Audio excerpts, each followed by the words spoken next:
Listos. Listo, Jaimito, tienes la palabra. Buenas tardes a todos y a todas.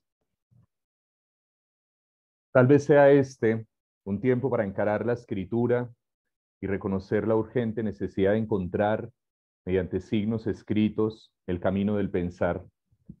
Urge al pensamiento un tiempo pausado, una actitud sosegada y serena, capaz de crear un espacio propicio, una estancia adecuada para abrigar las palabras, el pensar que se hace signo, y permitirles un desembarco tranquilo, un reposado arribo al mundo. La condición que hace posible este arribo guarda íntima relación con el llamado que hiciera el poeta Roberto Cuarrós a detener la palabra un segundo antes del labio. El poeta escribió: detener la palabra un segundo antes del labio, un segundo antes de la voracidad compartida, un segundo antes del corazón del otro, para que haya por lo menos un pájaro que puede prescindir de todo nido. El destino es de aire, las brújulas señalan uno solo de sus hilos, pero la ausencia necesita otros para que las cosas sean su destino de aire. La palabra es el único pájaro que puede ser igual a su ausencia. Hasta ahí el poeta Cuarrós. Este segundo antes de la aparición y revelación de las palabras permite recuperar el aliento y enfrentar la fatiga del habla y el extenuante ritmo de las cosas escritas que se amontonan, se estorban y en ocasiones se disputan un lugar en el texto, un lugar en el corazón del otro o un lugar en la soledad de sí mismo. Un modo de la escritura que persiste en el camino del pensar, dándose ese segundo antes del labio, es la escritura epistolar. En la carta misiva, las palabras polinizan el mundo como semillas esparcidas por un escritor que permanece ahí, inclinado sobre su arado texto, mientras sus signos escritos horadan las distancias para arribar a otros ojos, cuya expresión testifique la infatigable espera del destinatario. En su defensa de la carta misiva, el poeta Pedro Salinas reflexiona en torno a esta experiencia humana que desde el siglo XIX se transformó en un hábito afectivo adherido a la vida cotidiana y que le permitió al ser humano enfrentar las distancias y las ausencias hasta hallar una manera de conservar la presencia de quienes, ya lejanos, se tornaban invisibles a los ojos. El poeta Salinas describía así la fuerza poética de la carta misiva, abro comillas: frente al antiguo localismo, cerco estrecho, mundo de lo visible y lo audible, nada más, tan parejo en su parvedad al del animal, se alza accesible todo el universo. La realidad es que ni se ven ni se oyen, el mundo propio exclusivo del ser humano. Ni se ha logrado, ni ojalá Dios se logre, la ubicuidad corporal, que debe ser facultad harto incómoda y fatigosa, solo codiciable para negociantes atrafagados y adolescentes impulsivos, pero la ubicuidad del ánimo, el asistir con nuestra alma acá donde estamos y allá donde otra persona de nuestro afecto nos lee los pensamientos, es magna conquista y la carta, arma poderosa en el gran triunfo. Hasta ahí el poeta Salinas. Para desventura del tiempo presente, esta magna conquista ya ha sido olvidada, pero la escritura epistolar arrebata el ser de su penuria existencial, de su estrecho mundo y de la inmediatez de su entorno. Los que parten, los que accidentalmente aparecen en el camino, los amores perdidos o los amigos lejanos, todos ellos, rostros, gestos, efímeros recuerdos, carencias de un día, vacíos de largo aliento, vuelven, siempre vuelven en el acto epistolar. En el decir del poeta, abro comillas, la carta ayuda a seguir sintiendo el corazón del que ya no se puede ver, cierro comillas. Pero en este latido no se agota la fuerza poética de la carta misiva. Ante la escritura epistolar, el ser humano vive la experiencia más profunda de ser en el lenguaje, un estar a solas con el lenguaje, cuando ya no queda más recurso que las escasas palabras que constituyen el equipaje existencial del remitente, cuando ya no quedan gestos, ni manos, ni el timbre de la voz, ni el testimonio que dan los ojos, porque todo ello queda suprimido en el instante de comparecencia ante la escritura epistolar. La carta misiva no solo vence las ausencias, ora las distancias o abre infinitamente el mundo del sí mismo al otro, también desnuda al ser en el lenguaje, lo arroja a una soledad semiótica, lo obliga a escribir lo que en ocasiones es patrimonio exclusivo del decir, propiedad absoluta del hablar. En la reflexión del poeta Salinas, esta situación del estar a solas con el lenguaje devela en el escritor una conciencia que difícilmente puede hallarse en otra experiencia humana. Cito al poeta Salinas: ahora el hombre se halla solo con su lengua, abstracta, abstraída del parlante y el interlocutor, y empieza a cobrar conciencia de ella, de lo que encierra y vale, de sus potencias, de la arduidad de su uso, de lo que con ella podría decir y quizás no sepa decir. Es, en suma, la actitud reflexiva frente al propio idioma, situación nueva. Al ir a escribir, se percibe la doble faz del idioma, ser nuestro servidor y a la vez nuestro antagonista, obedecernos y oponérsenos. El que habla parece que goza de una especie de edad de oro de su lengua, en la que todo se le da sin fatiga. Al escribir, desterrados de ese mítico Edén, hemos de laborear el suelo, abrirle surco con nuestro pensamiento, como si una voz procerosa nos hubiese sentenciado al inventar la escritura. Ganarás la lengua con el sudor de tu frente. Fin de cita. Así como se recupera la conciencia, el lenguaje al escribir, también se expone el ser a la más radical experiencia de la temporalidad. La carta misiva es la expresión del tiempo que falta, ese tiempo del que huye el ser humano contemporáneo en su premura cotidiana, hasta despojarse de su singular modo de ser en el tiempo, hasta sustraerse de todo acontecimiento, hasta el instante en que nada se le vuelve experiencia. La carta misiva requiere acontecer de otro modo. Para enfrentar la ausencia del otro y abrirse a la restringida estancia donde habita el sí mismo, se necesita un tiempo diferente al que impone la prisa y el afán de la sociedad actual, de la sociedad de la crisis del tiempo. Una carta es tiempo soledades, ese tiempo que en su caminar el poeta Antonio Machado atribuía a las gentes que, abro comillas, no conocen la prisa ni aún en los días de fiesta. Fin de cita. Es el tiempo que falta y que con la escritura llega al corazón del otro. La carta es un acto de rebelión poética. En la época en la que el poeta Pedro Salinas salió en defensa de la escritura epistolar, la amenaza eran los telegramas.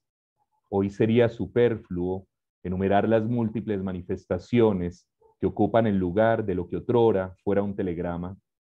Lo cierto es que sin tiempo difícilmente se puede concebir la escritura de una carta en tanto experiencia del ser capaz de suscitar el camino del pensar. El poeta defiende la carta misiva de la velocidad santificada y la beatificación de la prisa en un contexto cultural cuyo único credo se afirma en hacer las cosas pronto.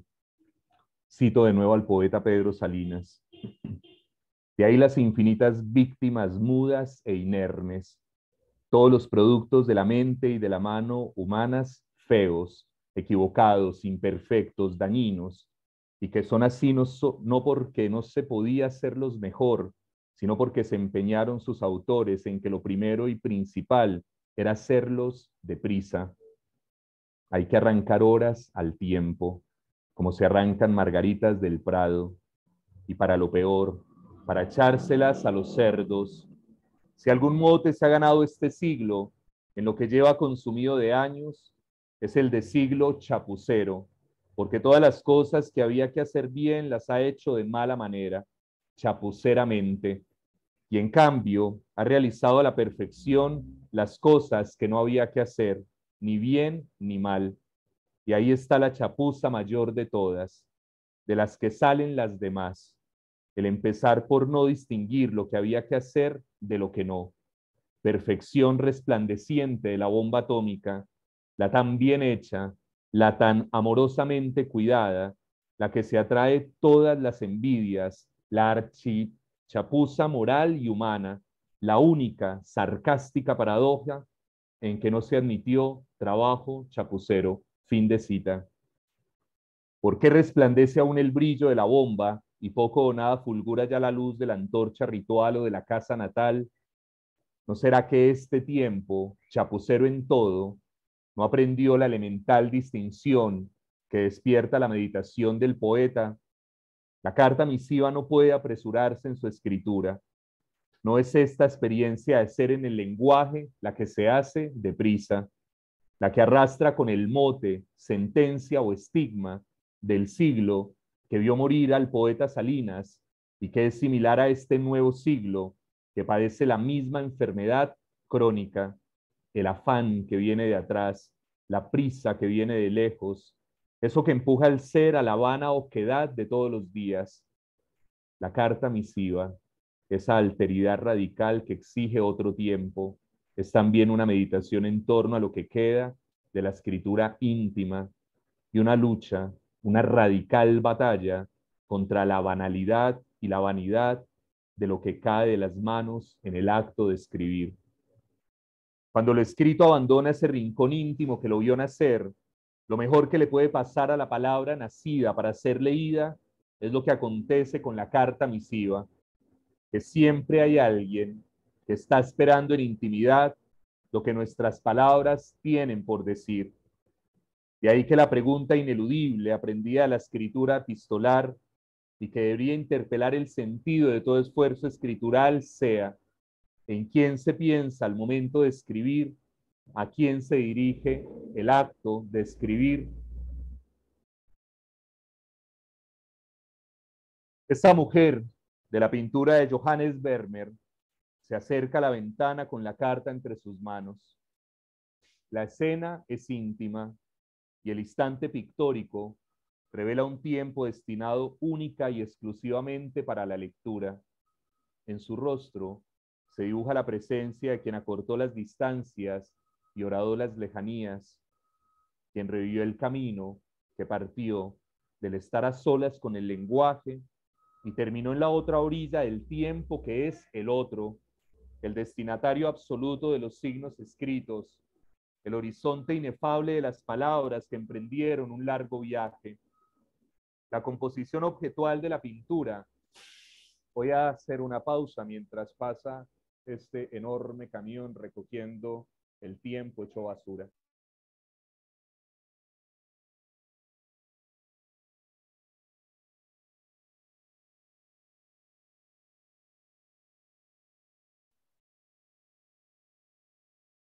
La composición objetual de la pintura ha sido cuidadosamente dispuesta para acentuar el gesto sublime de la lectura. Una vez recibida, la carta no da espera. Sobre la cama tendida, la bandeja de frutas ha sido abandonada. En el corazón de esta mujer solo palpita el deseo de entregarse sin demora al incierto contenido de la misiva. Nada más importa. No existe experiencia de alteridad más profunda que aquella que adviene con la suprema señal de que alguien se ha realizado en esta insuperable libertad expresiva, áncora de salvación, decía el poeta Salinas, con el único fin de darse, obsequiarse, donarse, destinarse al ser que aguarda una carta, ora en momentos de agitación, ora en momentos de aterrador sosiego. Todo revela la interioridad del espacio y la intimidad de la carta. Las cortinas desnudan el acontecimiento de lo más próximo y dejan al descubierto el detalle de una existencia que arrebata al mundo una soledad absorta, un cuerpo ensimismado, entregado por completo a ese universo de recuerdos compartidos que solo pertenece a los dos protagonistas de la escritura epistolar. El remitente y el destinatario se anhelan, se esperan, y en este instante solo se puede sentir que el otro, ese otro, está ahí. El poeta Pedro Salinas encuentra en la pintura de Johannes Vermeer un interior dentro de otro interior, un alma recatada en una estancia retraída.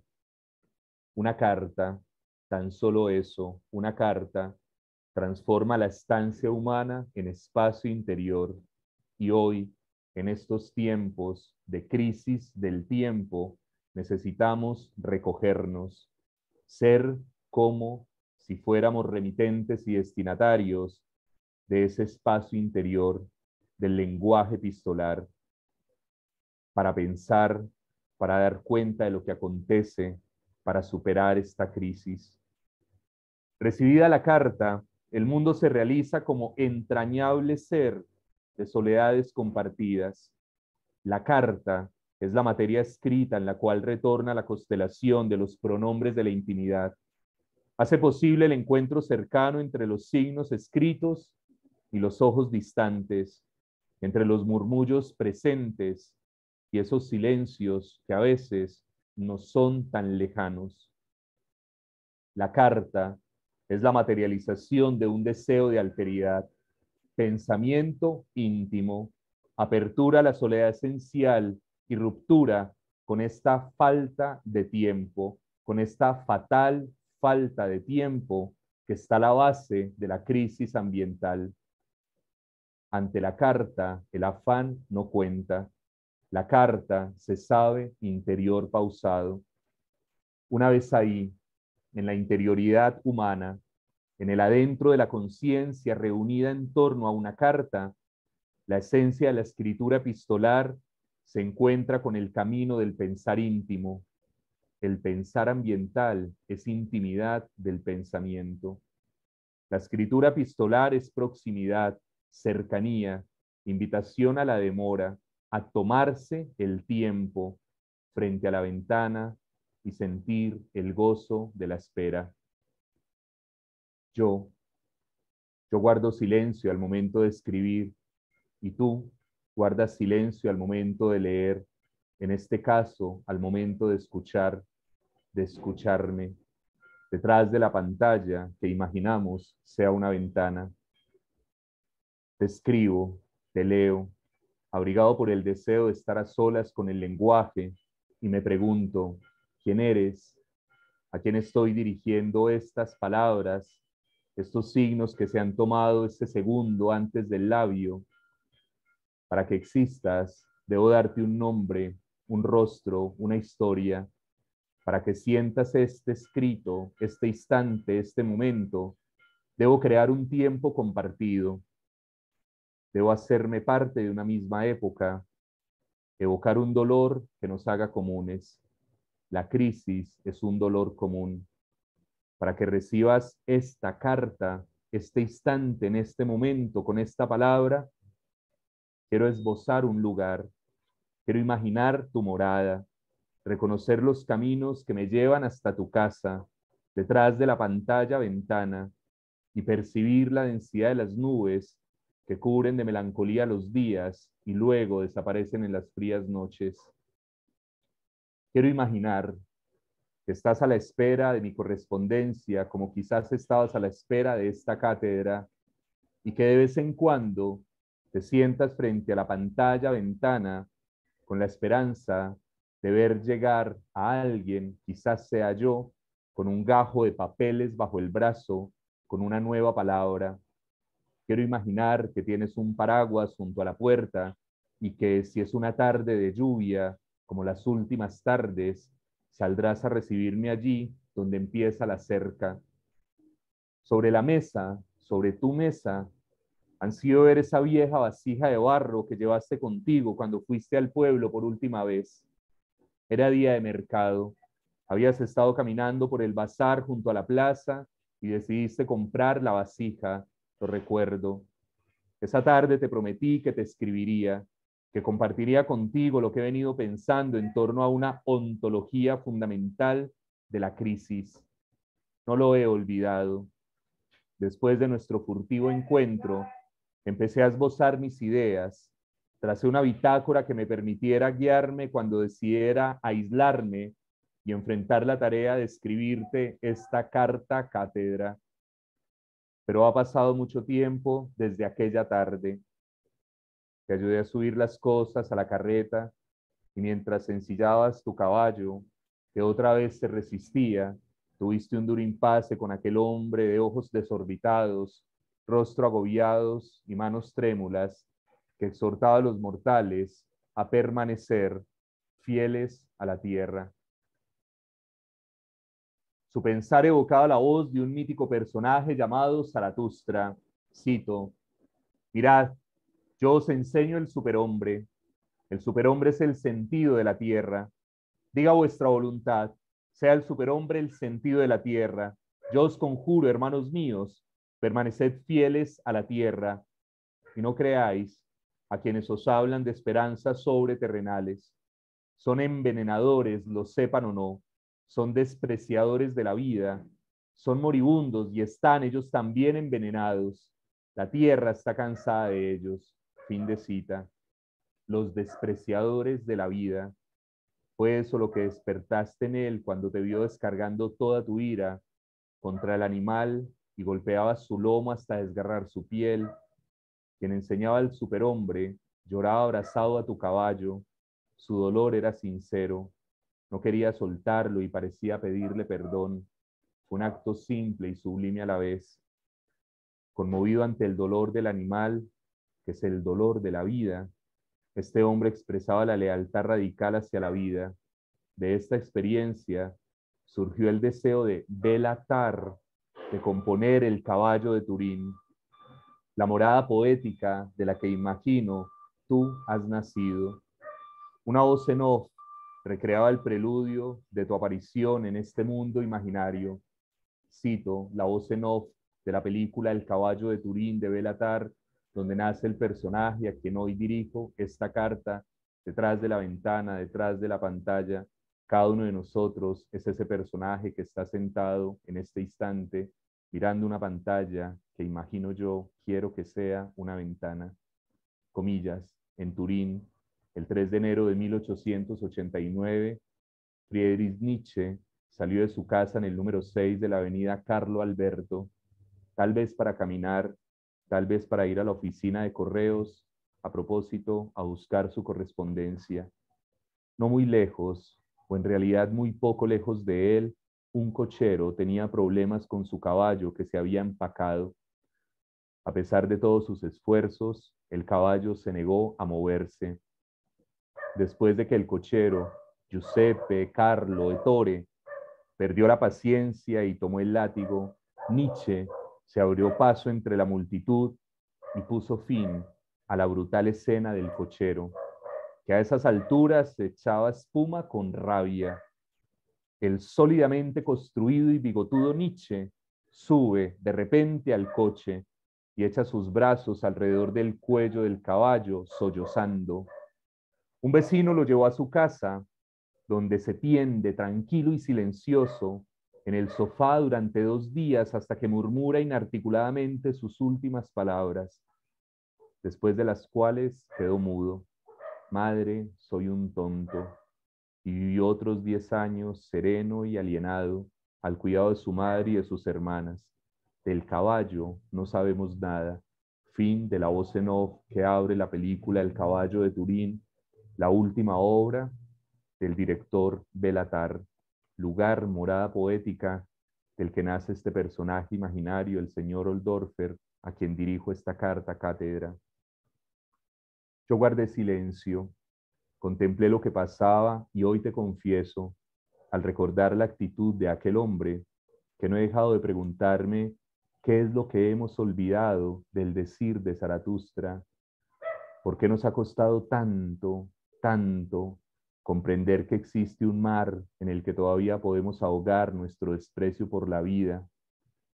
En un hermoso pasaje, Milán Kundera también evocó esta situación en la que te viste involucrado y la asoció con la debacle de la humanidad.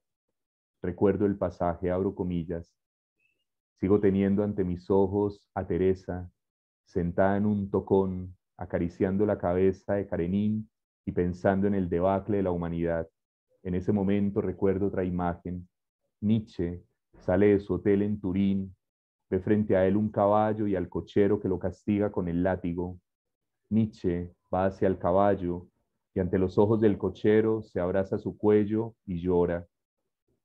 Esto sucedió en 1889, cuando Nietzsche se había alejado ya de la gente. Dicho de otro modo, fue precisamente entonces cuando apareció su enfermedad mental, pero precisamente por eso me parece que su gesto tiene un sentido más amplio.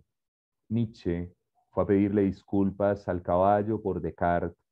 Su locura, es decir, su ruptura con la humanidad, empieza en el momento en que llora por el caballo. Y ese es el Nietzsche al que yo quiero, igual que te quiero, a ti, Teresa, sobre cuyas rodillas descansa la cabeza de un perro mortalmente enfermo. Fin de cita. El sollozo de esa tarde venció a Friedrich Nietzsche y dicen que ahora yace solitario en una silla al cuidado de su madre y de su hermana. La locura ya no es un destello intempestivo de sus días, se ha convertido en su único entorno existencial. Funesto desenlace. Nietzsche había develado el sentido de la tragedia griega, había trasvalorado todos, absolutamente todos los valores arrastrados en la metafísica occidental, había reflexionado sobre el eterno retorno y la voluntad de poder. Ese hombre que sabía distinguir las sombras de este tiempo, derribando la metafísica, anunciando el ocaso de los ídolos, imaginando una estética de la existencia, y en el ocaso del siglo XIX, pariendo en poesía sus ditirambos dionisíacos. No me sorprende que terminara por consumar su ruptura con la humanidad después del episodio con el caballo. No me sorprende que la mejor manera de romper con esta humanidad que cree saber la hora sea la locura. En uno de sus ditirambos, Nietzsche anunciaba el tiempo en el que te vi por última vez al señor Oldorfer, que es el cochero de aquella escena en la que Nietzsche sale a abrazar al caballo y le pide perdón. Llegaba el ocaso de la época con sus vientos inesperados. No había otra manera de nombrar tu partida. Fue el instante en que el sol declina.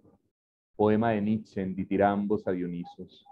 Comillas: pronto cesará tu sed, ardiente corazón. El aire es sofocante. Un soplo me llega desde bocas desconocidas. Empieza a refrescar.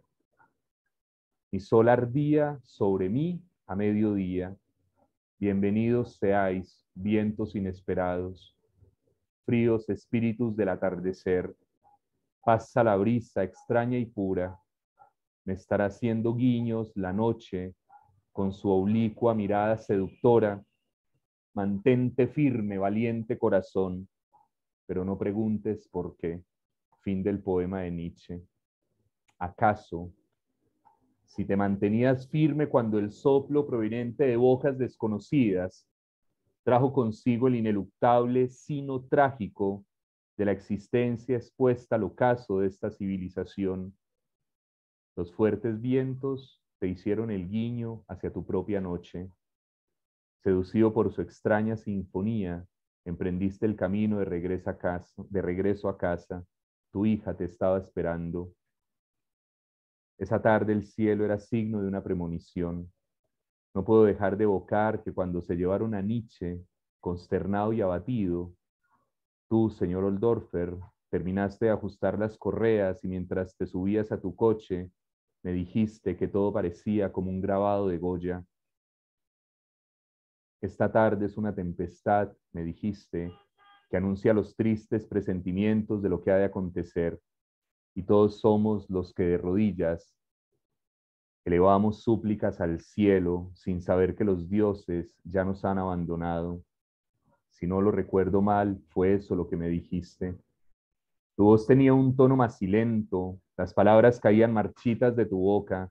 Estabas decidido a emprender un camino sin regreso. Sabías que finalmente terminarías como el mismo Nietzsche, pero recordé que antes solías decirme que en este grabado, Goya no solo se refería a la guerra, había algo más. Era la metáfora del atormentado tiempo en el que todavía aún vivimos.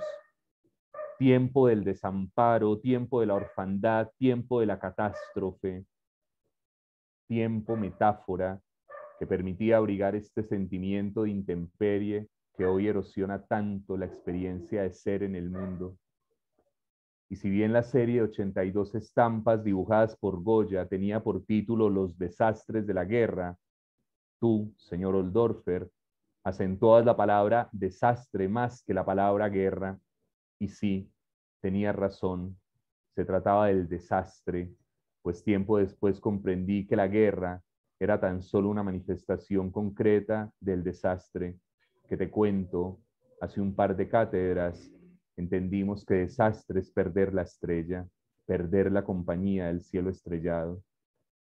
En el fondo del primer grabado había un cielo agitado, oscuro, turbulento, y de rodillas, un hombre angustiado que abría sus brazos suplicantes ante la inminente situación de lo que ya estaba aconteciendo. Se trataba del ocaso de esta época. Insisto, tenía razón, pero yo me resistía a creerlo. Incluso llegué a pensar que tu carácter se eclipsaba con el poder abrasador del nihilismo de aquel atribulado fin de siglo. Hoy, señor Oldorfer, hoy siento que te comprendo. El mundo es como un grabado de Goya, no solo es un caprichoso sueño de la razón que produce monstruos, es más bien un triste presentimiento de lo que está por acontecer. Ahora entiendo por qué esa tarde decidiste no mirar atrás. Lo que en el grabado era un presentimiento, en ti ya era un acontecimiento. No sé si lo quieras conservar, pero te he conseguido esta copia del grabado de Goya. Puedes colgarlo detrás de la puerta, señor Oldorfer, en la pared frente a tu cama o junto a la ventana que daba al jardín, que imagino ya no existe, porque nos quedamos también sin jardines. He escuchado que los fuertes vientos de esta época lo arrasan todo. Los tristes presentimientos de Goya han donado a mi pensamiento no solo una metáfora sobre el desastre de este tiempo, también me han permitido reconocer el sentido de lo que Martin Heidegger describía como un tiempo de penuria a partir de su meditación en torno a un verso del poeta Hölderlin que se preguntaba, abro comillas, ¿y para qué poetas en tiempos de penuria? Cierro comillas. Después del ocaso anunciado por Nietzsche, venía la noche cantada por Hölderlin. Creo entender, señor Oldorfer, que Martin Heidegger se proponía enfrentar la pregunta indagando primero por el significado de lo que llamamos tiempos. Ahí reside su terrible actualidad, pues esos tiempos se refieren a la era a la que nosotros mismos pertenecemos. Se trata, señor Oldorfer, de esta época, de tu época y de mi época, de la época de Nietzsche, de la época de Hölderlin, de la época de Heidegger, del ocaso del mundo que se torna noche y extiende sus tinieblas frente a nosotros a cada instante, cada día, con cada manifestación de la crisis que no da tregua, que no para, que se profundiza. Ante las tinieblas, señor Oldorfer, solo nos queda pensar la indigencia como la falta de un suelo o de un fundamento donde poder arraigarnos y permanecer. Sé que me sigues esperando frente a la ventana. Sé que quizás anhelas que mis palabras lleguen hasta tu mesa. La falta de arraigo, señor Oldorfer, solo nos abre al abismo. En su reflexión, te comparto, Heidegger escapaba de la primera impresión de esta metáfora del tiempo, pues de ella hay que hacer emerger otra manera del pensamiento. Abro comillas. Hay que pensar la noche del mundo, escribía Heidegger, como un destino que acontece más allá del pesimismo y el optimismo. Fin de cita. Señor Oldorfer, no se trata de leer la crisis desde una perspectiva del pesimismo, del optimismo. Vuelvo a Heidegger. Señor Oldorfer, Heidegger decía, tal vez la noche del mundo se dirija ahora hacia su mitad.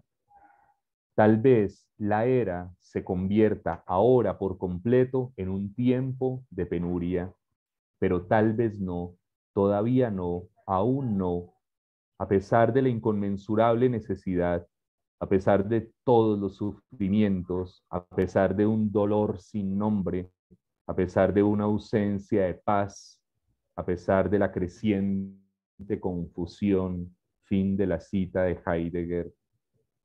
Señor Oldorfer, la confusión a la que se refería el filósofo quizás siga creciendo, oscureciendo el acontecer humano y ensombreciendo. ¿Aló? ¿Están escuchando? Claro que sí, Jaimito. Aquí estamos pendientes.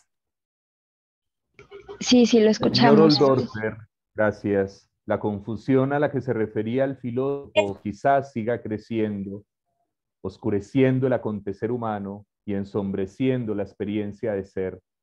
Creciente es la confusión, señor Oldorfer, porque las huellas que conducían hacia otras maneras de habitar ahora no son más que rastros ya olvidados. Tal vez quede un tenue destello y con él podamos superar esta crisis, pero tal vez no. Tal vez ya son tiempos de penuria consumados y mi posición no es la de un pesimista. Razón tenía Heidegger, señor Oldorfer.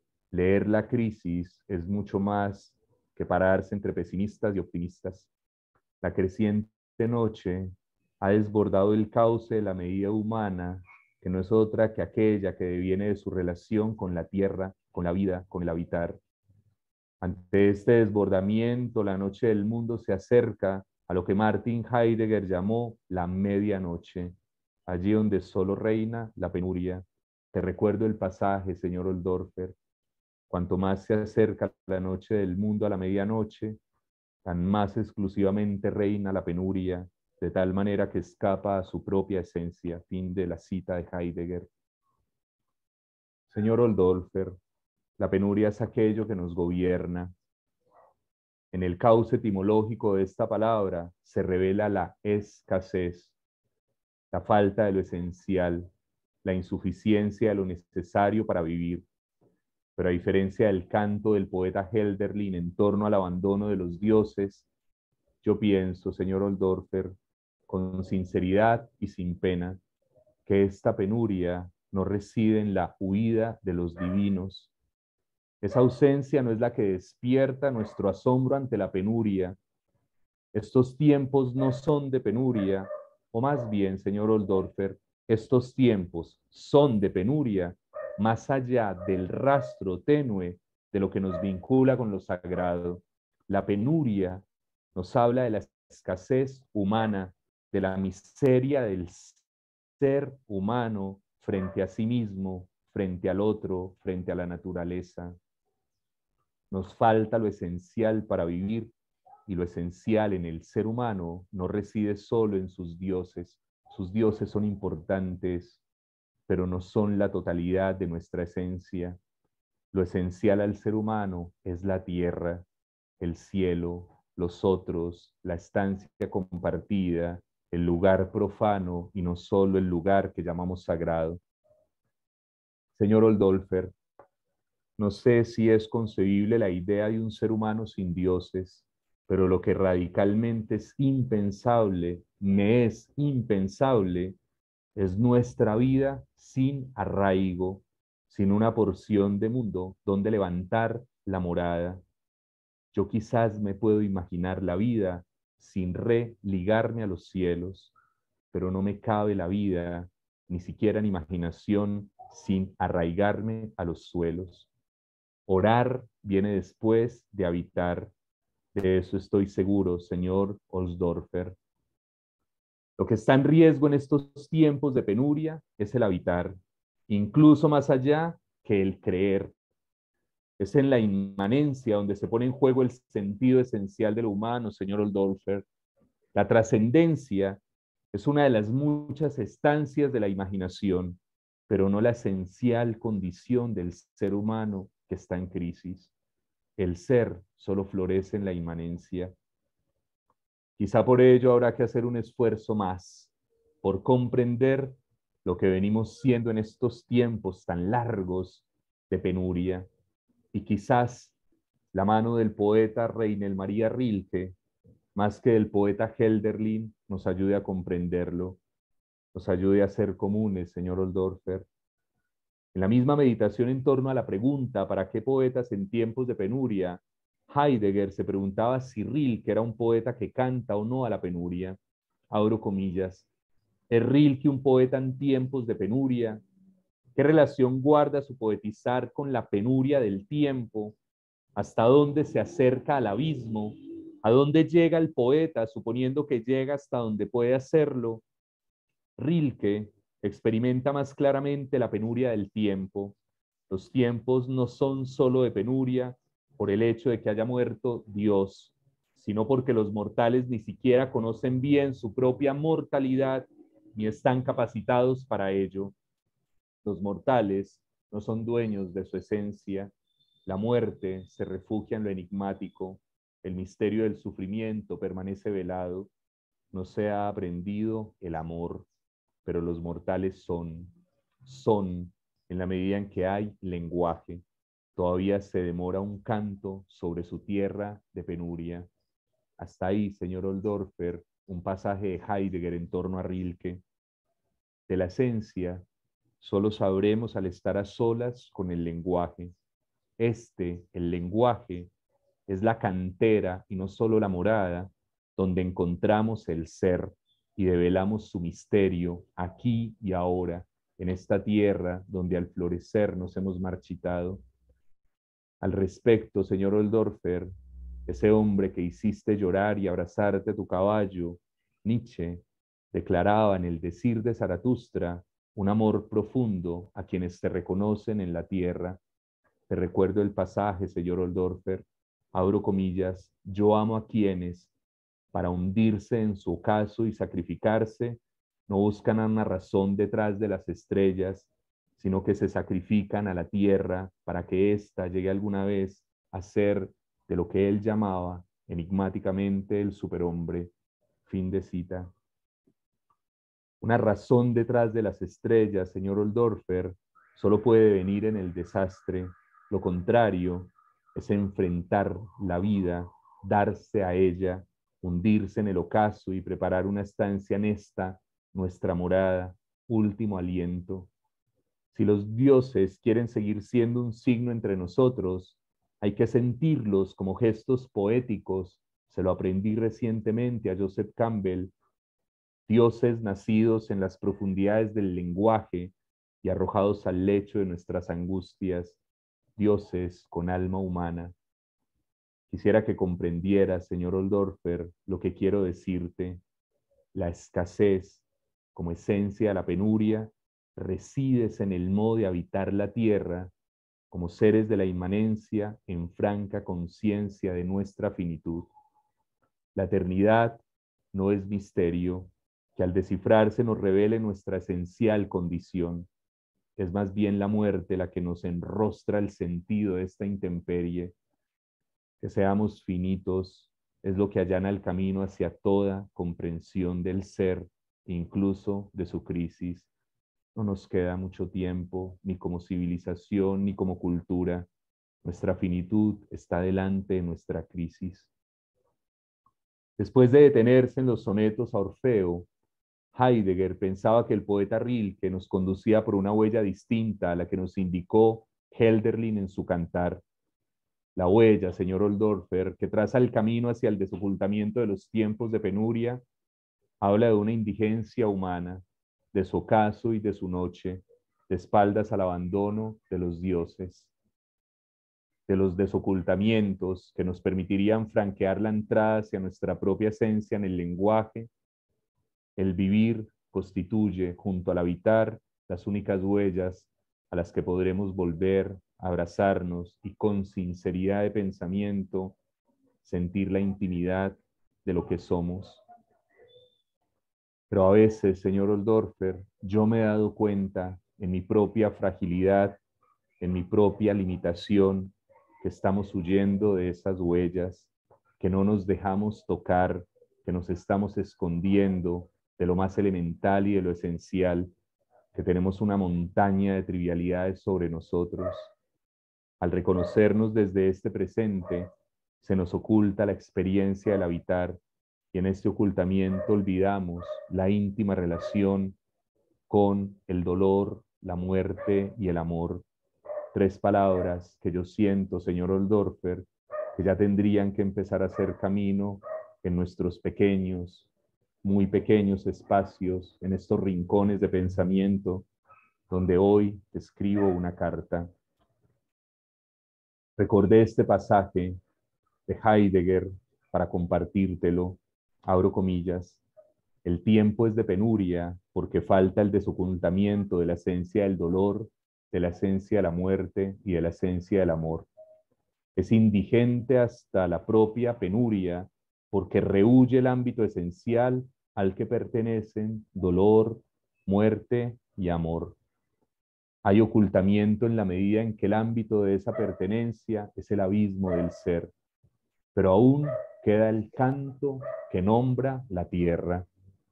Y te quiero recordar este pasaje, señor Oldorfer, aún queda el canto que nombra la tierra. Yo te pregunto si todavía te queda un canto.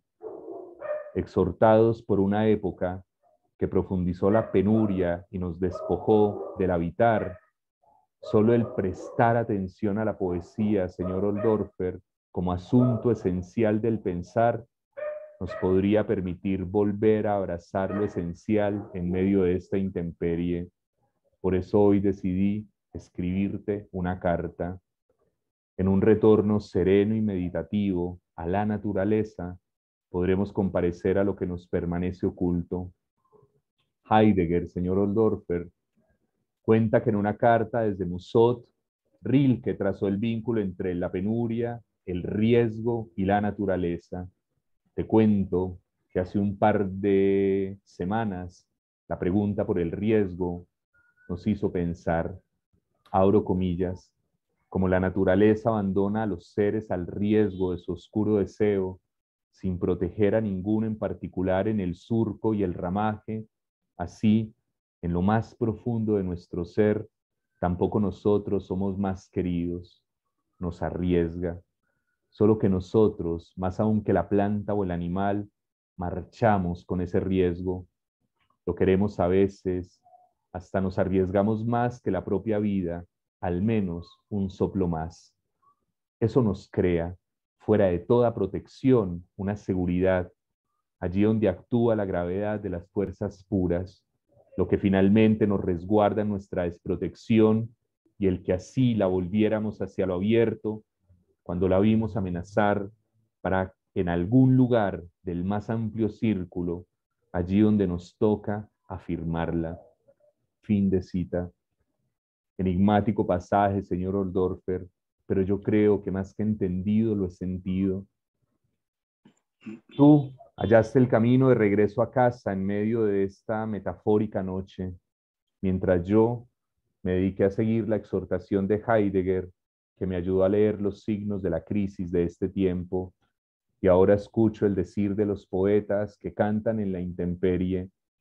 Los dos caminos, tanto el que tú emprendiste, señor Dorfer, esa tarde, como el que ahora me detiene ante el eco de una carta, son tan próximos que me es imposible no imaginar que algún día llegaremos a cruzarnos en algún alejado paraje de esta noche del mundo, como esta tarde. En ese cruce de caminos, tal vez encontremos al campesino de rodillas que dibujó Goya como máxima expresión del desastre de la época. Su gesto me habla con una fuerza que aún me grita, me doblega y hasta me obliga a sentir que quizás sea yo, quizás seas tú, quizás seamos nosotros los que estamos en esa intemperie, que tal vez seas tú, sea yo, seamos nosotros, esos seres derrotados que adquieren conciencia de sí ante la noche del mundo, cuando los tristes presentimientos de lo que está por acontecer ya nos están aconteciendo. Mi carta, que ya llega a su final, señor Oldorfer, solo busca hablarte del ocaso de esta época, de la noche del mundo y del cada vez más escaso y precario gesto para interpelar el asombroso olvido de estar en crisis, de estar arrojados a esta intemperie que, te repito, parece que no da tregua, que no nos abandona, porque hoy pareciera más fácil huir del pensar y permanecer a salvo de la penuria existencial, encerrándonos en nosotros mismos, en estas frías y feas arquitecturas de palabras impostadas que se sinceran poco, clausurando ontológicamente nuestro deseo de ser para otros, en un gesto mucho más íntimo, más cercano con los colegas de la existencia, en un gesto que es epistolar. He pensado que lo único que quiero es escribir cartas a ti, señor Oldorfer, que te escribo esta primera carta que hago pública, a ti, que naciste en una película de Bélatar, una película que en 7 días nos devuelve la noche del mundo. Eso que llamamos el individuo contemporáneo ha sido encerrado en una poderosa escafandra que parece destinada, más que a protegerlo, a aislarlo definitivamente de todas las circunstancias íntimas del pensar. Ay, señor Oldorfer, cuando esperaba tu verdad, recuerdo que partiste en tu carruaje y tu gesto fue desolador. Yo espero tu verdad. ¿Qué es lo que me querías decir con esas 7 noches en las que se va deshaciendo a cada instante el mundo? Parecías enfrentar la época con los ojos del poeta Osip Mandelstam, cuando se atrevió a sostenerle la mirada al siglo XX, y con un coraje que hasta ese momento desconocía en tu atribulada alma, señor Oldorfer, hundías tus ojos en las pupilas de esta época mientras agitabas tu respiración, golpeabas el caballo para poder atravesar la tempestad que se imponía entre tu regreso y tu casa. Emprendiste un camino hacia el corazón del desastre. Creo que nunca saliste de casa. Creo que la noche del mundo llegó hasta ahí.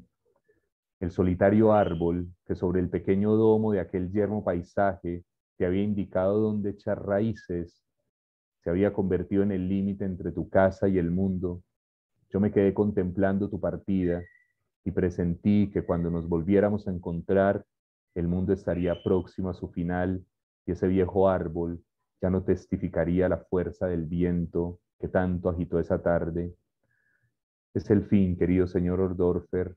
El personaje de Goya ya está tendido sobre el suelo, aniquilado por el acontecimiento, devastado por la realización de sus tristes presentimientos.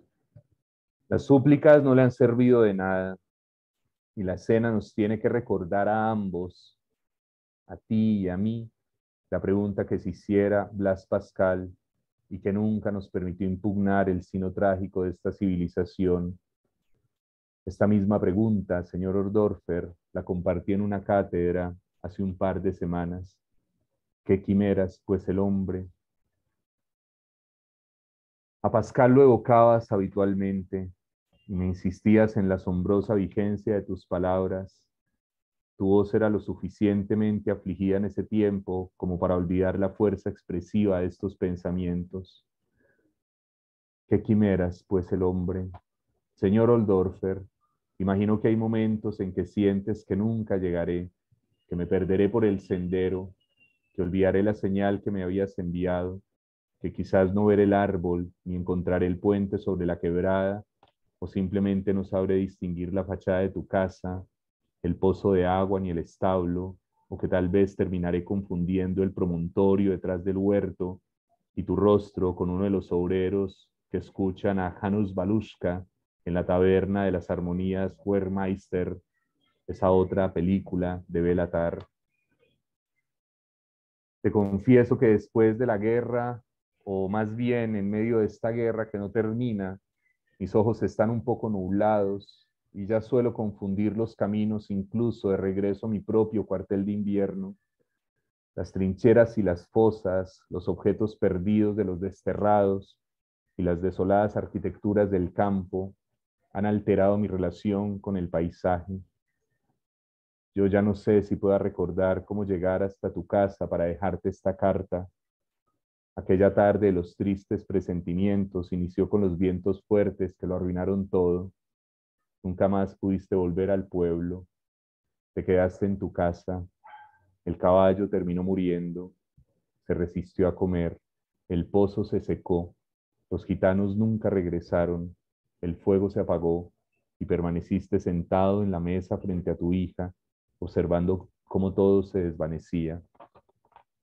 Ay, señor Oldorfer, habías advertido que quizás esta crisis se tornaría insuperable, pero el desastre no era un atributo de los fuertes vientos que jamás cesaron.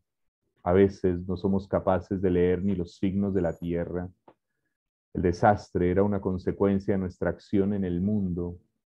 Ahora te estoy escribiendo, lejos de mi cuartel de invierno, pensando si algún día podré llegar hasta tu metafórica e imaginada casa y compartirte estas reflexiones, sentarme en tu mesa. Me gana la ansiedad de que me leas. Hoy me gana la ansiedad de que alguien cuente que te leí la carta y comprendas qué fue lo que efectivamente pasó. Los vientos fuertes han borrado el camino, los árboles ya no son los mismos y el pueblo está desolado. Hasta ahí la carta y hasta ahí la cátedra de hoy.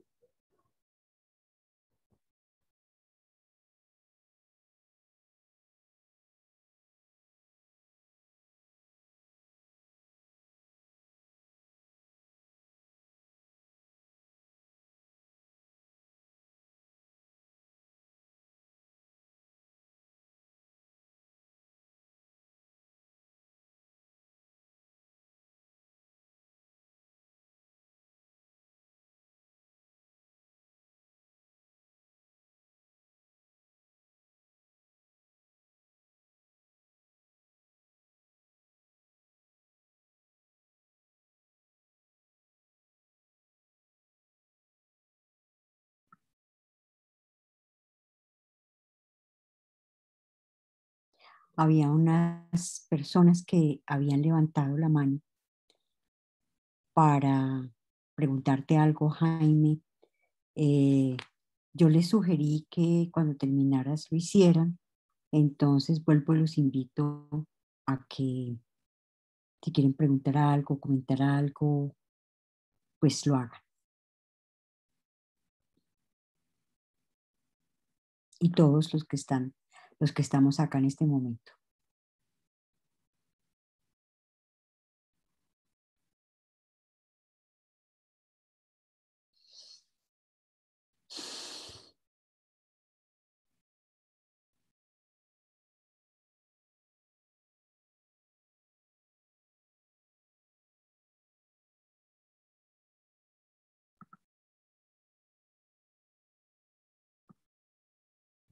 La mano de Yolanda Martínez había quedado abierta hace ratico. Yolanda,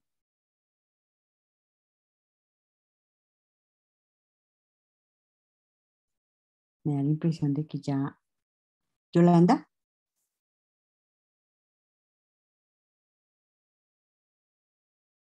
Yolanda Martínez.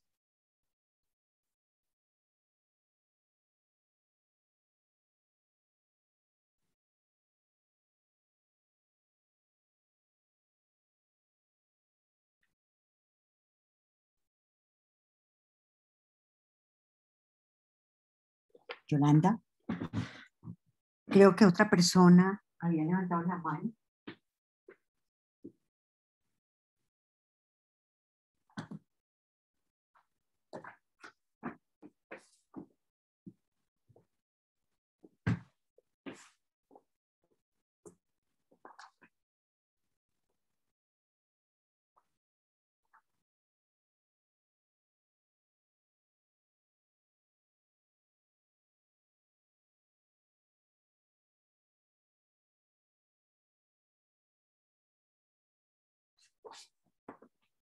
Bueno, mientras alguien se anima a comentar, pues hay comentarios en el chat de Rodrigo Escobar Holguín, dice muy bello. Ana María Arenas Mejía dice conmovedor. Yo me quisiera me voy a atrever a leerles no una carta, desafortunadamente no es una carta, que me parece bellísima esa manera como hoy nos has regalado tu cátedra, Jaime, pero sí algo que escribí precisamente pensando en en el ocaso que estamos viviendo, ese ocaso del cual tú hablabas también y que de alguna manera está no solamente en el texto de Nietzsche, sino también está de alguna manera en la película El caballo de Turín de Belatar.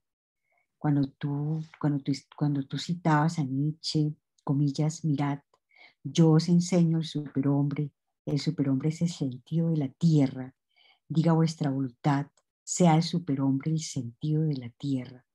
Yo os conjuro, hermanos míos, permaneced fieles a la tierra y no creáis a quienes os hablan de esperanzas sobreterrenales. Son envenenadores, lo sepan o no, son despreciadores de la vida, son moribundos y están ellos también envenenados.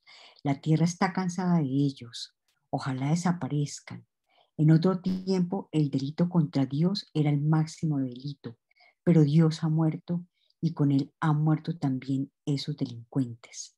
Ahora lo más horrible es delinquir contra la tierra y apreciar las entrañas del inescrutable más que el sentido de la tierra, que está también en Así hablaba Zaratustra. Entonces yo escribo algo que voy a leer con todo mi cariño y buscando como comentar lo que tú nos has leído tan bellamente. Ocaso. Y la palabra poética hizo presencia, abrió la puerta a un paisaje de pensamiento donde la tierra es el sentido de lo humano que emerge del humus profundo de la tierra. Pero ¿cómo podría ser la tierra el sentido de lo humano, humus profundo de lo humano y lo humano humus de la tierra, si el hombre no se supera a sí mismo? Superar el hombre como acontecimiento filosófico ligado a la filosofía del sujeto es superar la tierra como acontecimiento filosófico ligado a la filosofía del objeto. Sujeto y objeto deberán superarse para que lo humano devenga humus de la tierra y por tanto la tierra humus profundo de lo humano.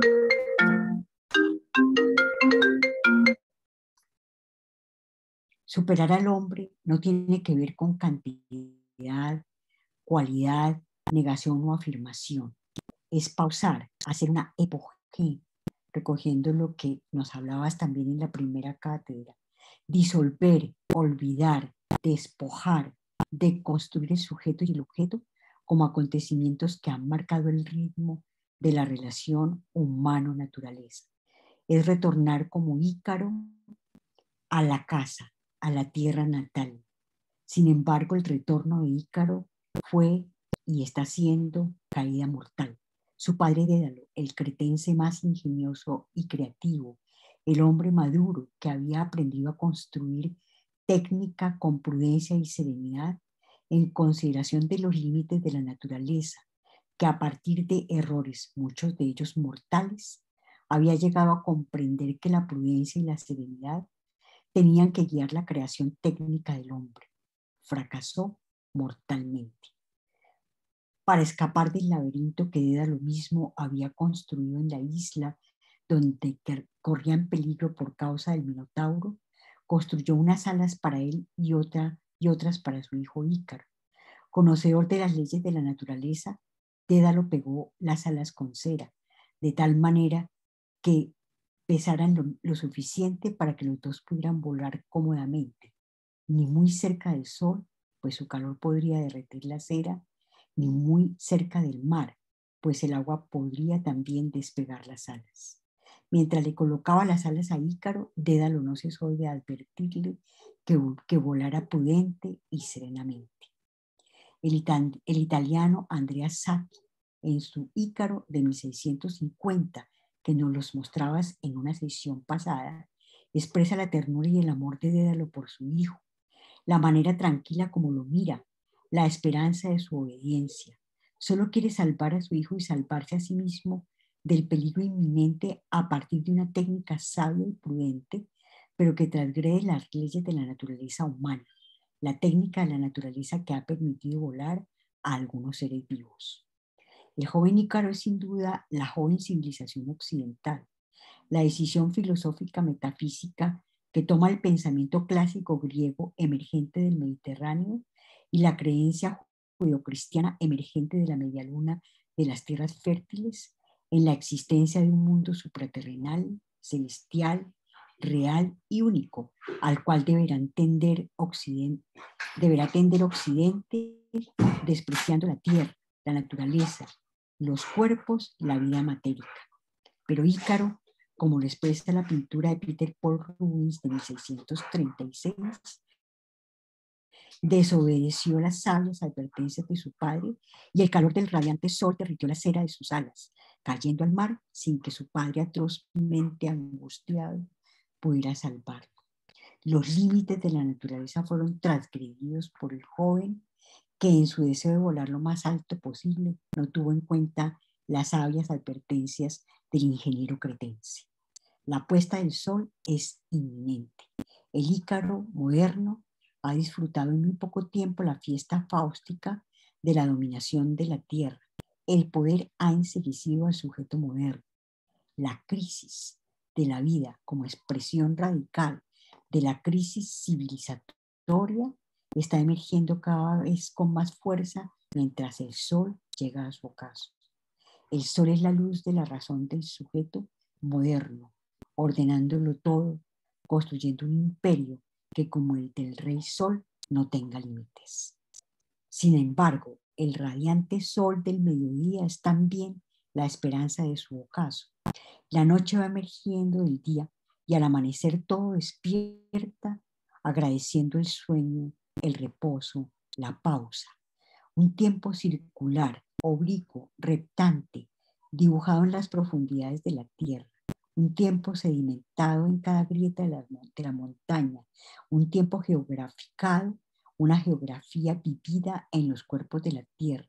En el cuerpo tierra asisten y configuran, constituyen y contemplan los paisajes de la tierra, sobre la tierra y en la tierra.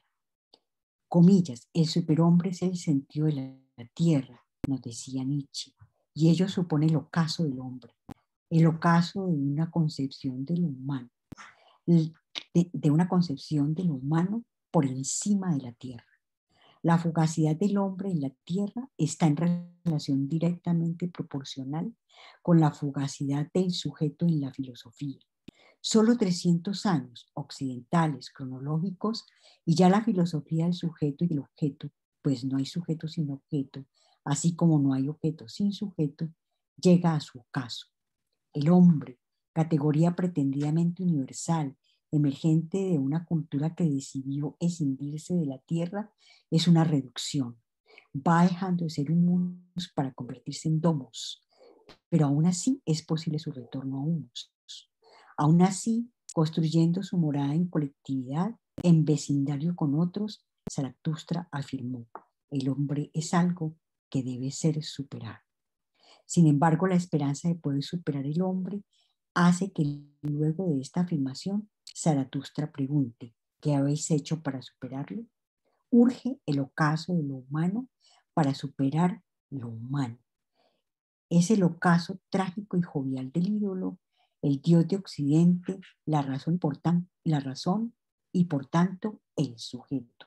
Hombre y sujeto se confunden en el abrazo exitoso, en la fiesta del dominio técnico de la tierra, del dominio fáustico. La razón de Fausto es el sujeto. ¿Pero qué es el sujeto? Decía Nietzsche, comillas, lo que fundamenta fundamentalmente me separa de los metafísicos es esto. No les concedo que sea el yo, ich, el que piensa. Tomo más bien el yo mismo como una construcción del pensar, construcción del mismo rango que materia, cosa, sustancia, individuo, finalidad.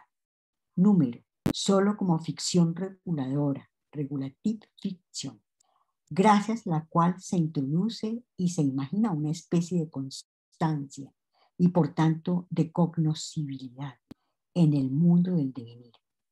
La creencia en la gramática, en el sujeto lingüístico, en el objeto, en los verbos, ha mantenido hasta ahora a los metafísicos bajo el yugo.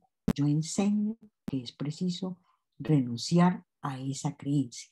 El pensar es el que pone el yo, pero hasta el presente se creía como el pueblo, que en el yo pienso hay algo de inmediatamente conocido y que este yo es la causa del pensar, según cuya analogía nosotros entendemos todas las otras nociones de causalidad.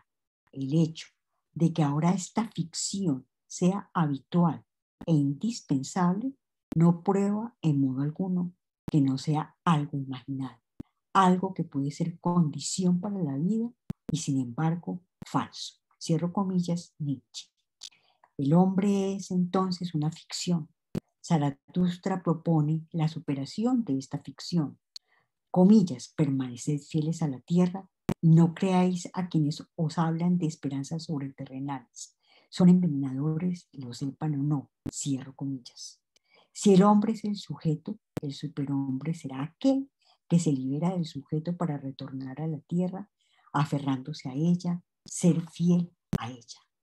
Pero el tiempo del superhombre no llegó a la geografía del sistema mundo europeo.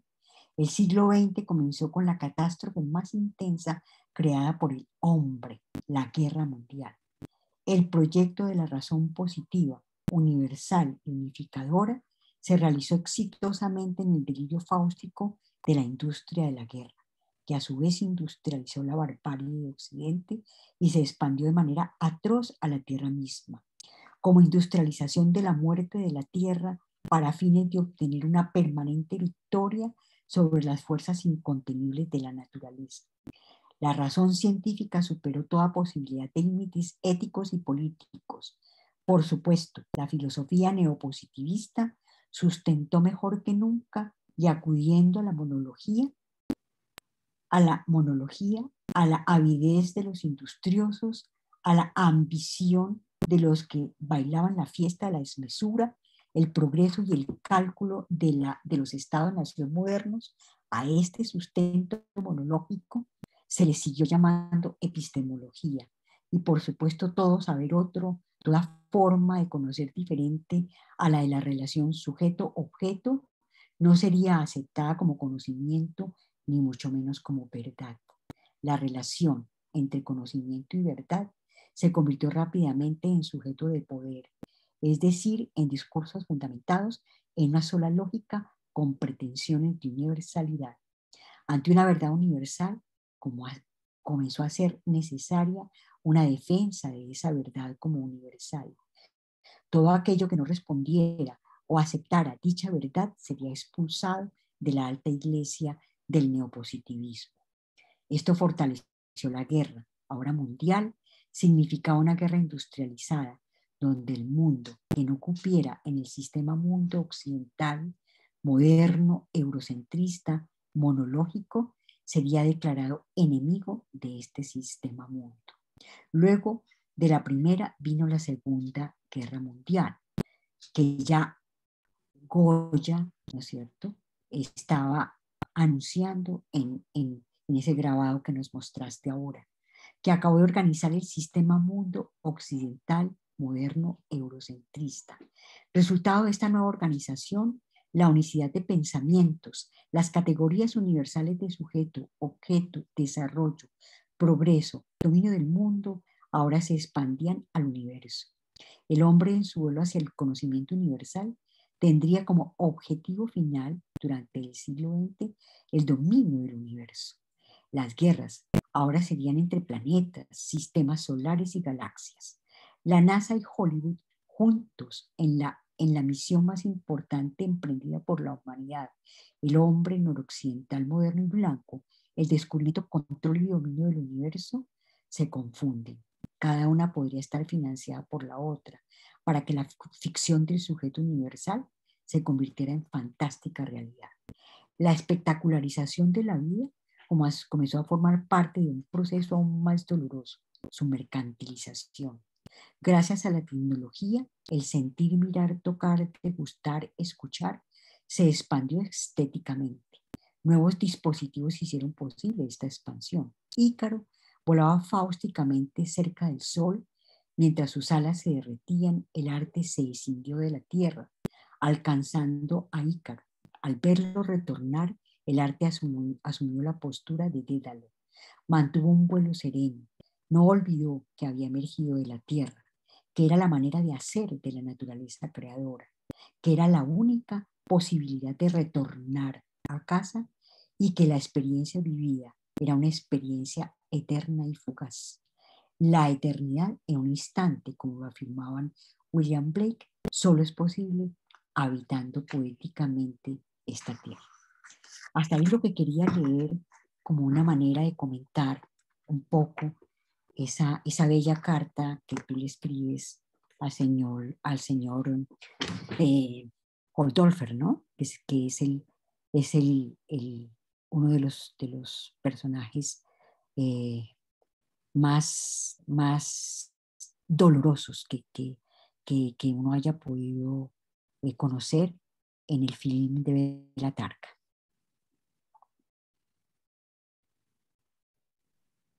Muchas gracias, maestra. Con mucho amor, Jaimito. Sí, las resonancias son en autenticidad del pensamiento necesarias en esas vetas de la filosofía. Lo que tú nos has venido enseñando ha pasado más de un siglo después de Nietzsche y habrá que hacerse cargo también de qué tan cerca o qué tan lejos estamos de lo que tú llamas la superación de esa ficción moderna llamada el hombre. En la carta al señor Dolfer está dicho radicalmente que tal vez no estamos cerca, que tal vez hay que mirar un poquito más hacia atrás y aprender un poco más de este nihilismo consumado que no nos sitúa en un ámbito de pesimismo u optimismo frente a la realidad, lo que es muy devastadora la experiencia de época, con lo que ella trae con sus poderosos vientos, como en la metáfora de la película de Béla Tarr. Y todo este tipo de reflexiones, maestra y compañeros y compañeras, funciona con la sinceridad de una carta que nos escribimos muchas veces a nosotros mismos, intentando desaprender un poquito de la difícil y cada vez más aterradora gubernamentalidad de la escritura, de la intervención académica, del lugar de la cátedra como silla, como decía eso en latín, para sincerarnos un poquito más. Y de ahí la fuerza del poeta Pedro Salinas cuando reflexionó en defensa de la escritura epistolar, de la carta misiva. Incluso lo hizo estando aquí en Bogotá, a mediados del siglo XX. Nos pone a solas con el lenguaje y nos obliga a ser un poco más sinceros, más auténticos, destinatarios y remitentes, para escribirnos algo que nos susurre un poco más cerca, que nos hable un poco más al oído y que, como decía el poeta Juarros, suspendamos un poquito la palabra antes de decirla, porque hay mucha voracidad compartida afuera y esa voracidad no permite detenerse a pensar. Tú nos has enseñado eso, maestra, el texto que acabas de leer, convocando de nuevo a Ícaro, convocando de nuevo a Nietzsche, convocando de nuevo tu propio pensamiento. Siempre lo hemos recibido como si fuéramos los destinatarios de una carta que tú llevas elaborando 40 años. Por eso te llamamos maestra. Es como una caricia al pensamiento. Muchas gracias, maestra. Gracias a ti, Jaimito hermoso, porque eres tú el que potencia este pensamiento. Eres un creador de pensamiento colectivo. Eh, lo que escribo, tú lo has dicho, lo que escribo lo hemos dicho juntos, de tal manera que es nuestra voz, es nuestra voz. Mira, aquí hay alguien que dice, no, no sé quién es, porque aquí aparece Lenovo, que es como la marca de un computador. Me gustaría saber quién es ese Lenovo porque escribe, bueno, algo que me parece interesante. Dice, cada uno como buzones esperando a que las cartas nazcan para crecer en nuestras manos, en nuestros ojos, en nuestras almas. La carta, el encuentro entre ese sol, esa luna, esa propia naturaleza, la esperanza del ocaso. Una carta que no se detiene en su escritura ni en su entrega. No se detiene entre las palabras ya escritas. Avanza entre tantos paisajes como al abrirla, leerla y releerla y quizás responderla. Las cartas que acogen el mundo, cada mundo de nuestros mundos que se desprenden de la pluma, sus destinos a las entrañas, pese a las estafas del mundo, ante el arte epistolar, la carta continúa siendo la bendición del lenguaje.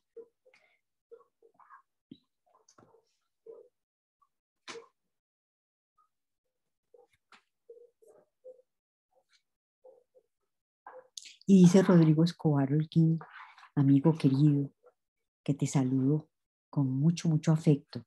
Dice Rodrigo, es difícil comentar algo tras escuchar un discurso tan hermoso. Me hizo vivir ese momento en Turín.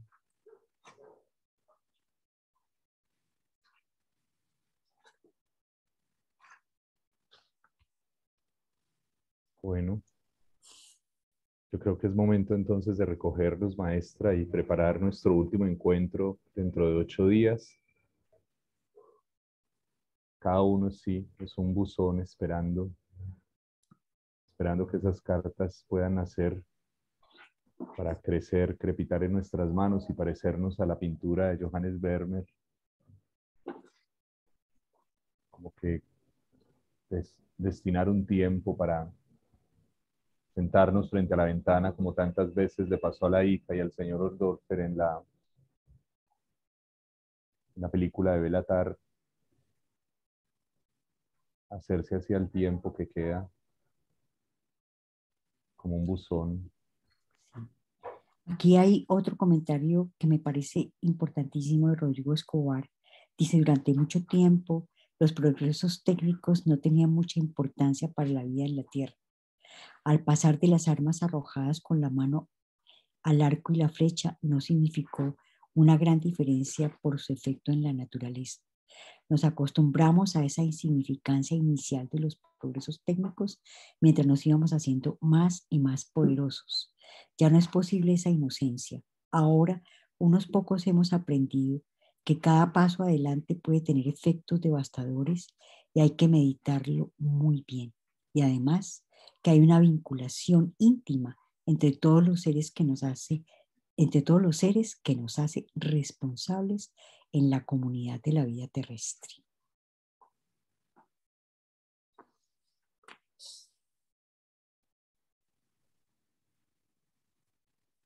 Muy necesario, Rodrigo, la reflexión en eso que Hani acaba de decir de la bendición del lenguaje. Esa en búsqueda de las cartas, de la correspondencia epistolar, donde yo siento que mejor se elaboró la crítica a esos efectos devastadores. Por ejemplo, las cartas de Gunther Anders al piloto de Hiroshima. Esas son cartas muy reveladoras. Esa correspondencia para mí fue un poco eso que nos llama la atención, Rodrigo.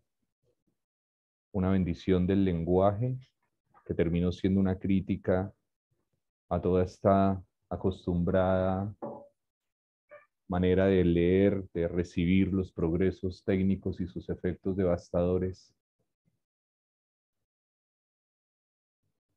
Creo que hay un camino importante que tendríamos que recorrer para saber hasta dónde pudimos ser los avisadores del fuego, como decía Benjamin,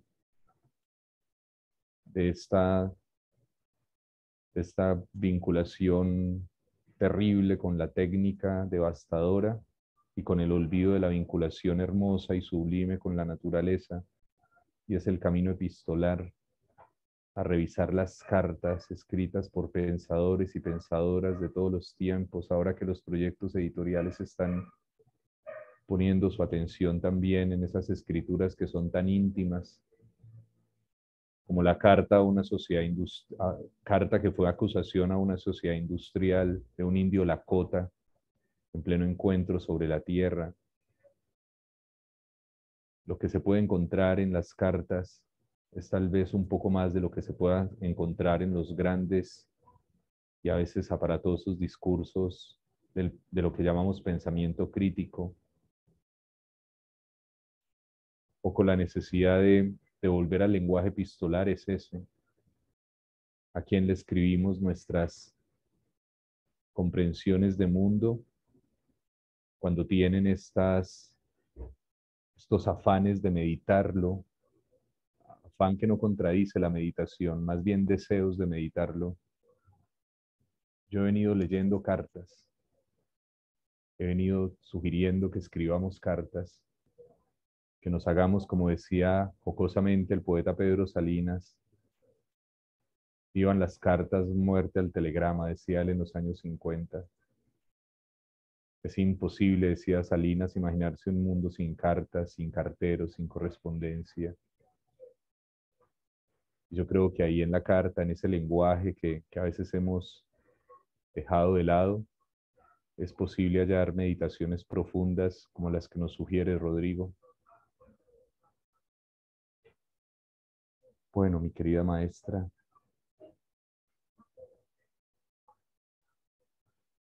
me despido entonces desde este Valle de los Insomnios. Estoy en la ciudad de Cali. Jaimito, dice Rodrigo, antes de que te vayas, es quizás la intimidad de las cartas lo que permite la liberación del pensamiento y nos lleva a descubrir lo que está pasando. Conviene entonces escribir pensando en nuestros amigos, imaginando que nos irían diciendo, qué nos irían diciendo a medida que escribimos. Y Edwin Díez dice la carta de Gese a su padre, obstinación.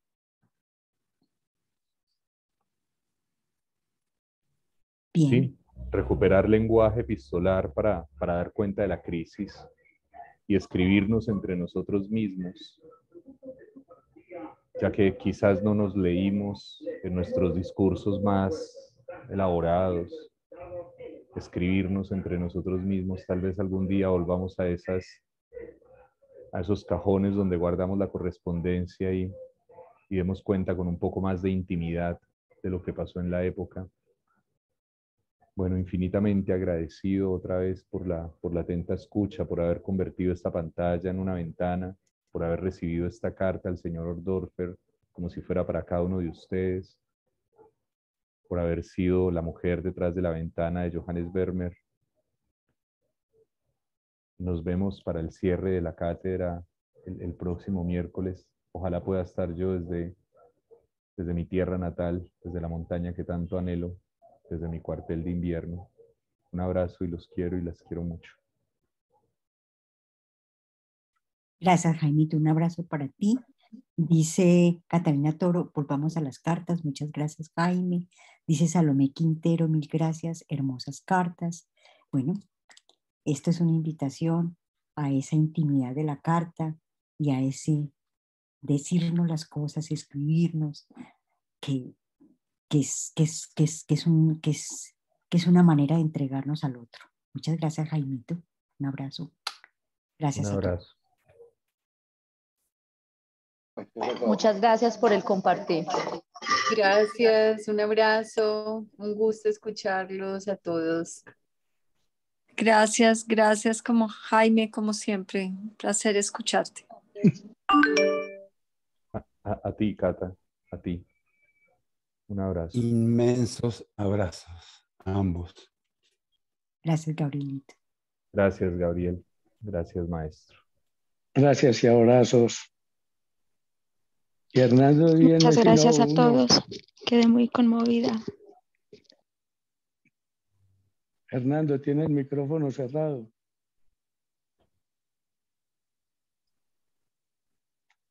Patricia, Jaime, un abrazo grande. Hernando, saludo y abrazo. Hasta pronto. Hernando dice gracias por tocarnos el corazón. Un abrazo y gracias a todos. Chao.